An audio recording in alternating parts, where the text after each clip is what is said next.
जे प्यार नइखे कइले उ का जानी जुदाई, जे प्यार नइखे कइले उ का जानी जुदाई। दादा देख के दिल के बनल हार जाई, दादा देख के दिल के बनल हार जाई। जे प्यार नइखे कइले उ का जानी जुदाई, जे प्यार नइखे कइले उ का जानी जुदाई।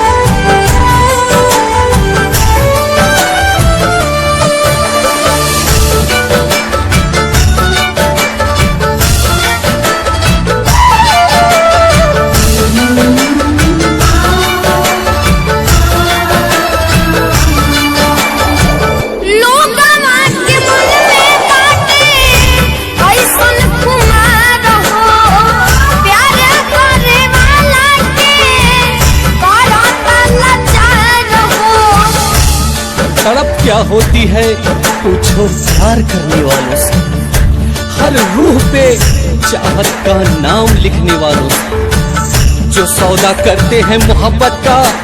ऐ मेरे दोस्त बच के रहना ऐसे दिल वालों से। लोग के मन में बातें कैसन खुमार हो, प्यार करे वाला के करता लाचार हो। केहू न सोचे न जाने सच्चाई, केहू न सोचे न जाने सच्चाई। जे प्यार नइखे कइले उ का जानी जुदाई, जे प्यार नइखे कइले उ का जानी जुदाई।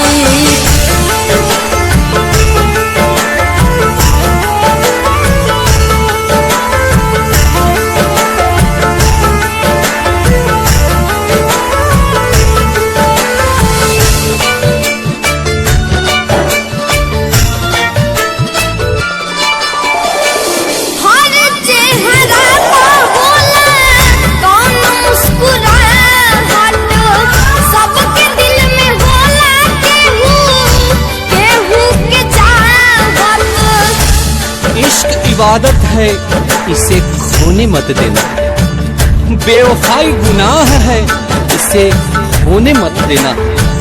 अगर आपने भी किसी से कभी प्यार किया है तो रब की कसम कभी उसे रोने मत देना।